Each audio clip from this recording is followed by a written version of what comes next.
क्या आपको पता है, हमारे देश में ऐसे बाबा हुए हैं जिनके बारे में कहा जाता है कि उनके पास समय को रोक देने जैसी शक्ति थी और जिन्हें लोग हनुमान जी का अवतार मानते हैं।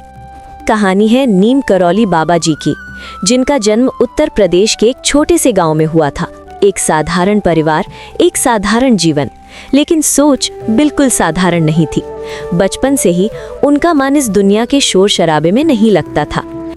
कहा जाता है कि कम उम्र में ही उन्होंने सब कुछ छोड़ दिया, घर, परिवार, आराम, और निकल पड़े एक ऐसी राह पर जहां सिर्फ साधना थी और भगवान का नाम। इसके बाद शुरू हुई उनकी कठिन तपस्या। सालों तक, कभी पहाड़ों की ठंडी हवाओं में तो कभी जंगलों की खामोशी में, उन्होंने खुद को पूरी तरह भक्ति और साधना में समर्पित कर दिया। एक बार उन्हें ट्रेन से उतार दिया गया, लेकिन जैसे ही ट्रेन आगे बढ़ने लगी वो चली ही नहीं। लोग हैरान रह गए, समझ नहीं पाए कि आखिर हुआ क्या। और जैसे ही बाबा को वापस बैठाया गया, ट्रेन अपने आप चल पड़ी।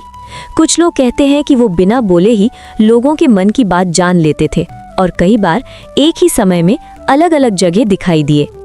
कई लोगों का मानना है कि नीम करौली बाबा जी कोई आम संत नहीं थे, बल्कि वे स्वयं बजरंग बली यानी हनुमान जी के अवतार थे।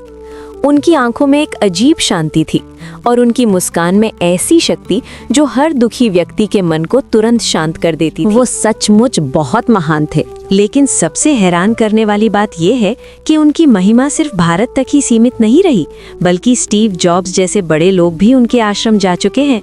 धीरे धीरे नीम करौली बाबा जी ने हजारों लोगों को सही दिशा दिखाई, उन्हें जीवन का सही मार्ग समझाया और भक्ति, सेवा और सादगी का असली अर्थ सिखाया। और फिर धीरे धीरे लोगों का विश्वास बढ़ता गया और देखते ही देखते नीम करौली बाबा जी की महिमा इतनी दूर तक फैल गई कि उनका नाम देश ही नहीं बल्कि पूरी दुनिया में गूंजने लगा और वे करोड़ों लोगों के लिए आस्था का प्रतीक बन गए।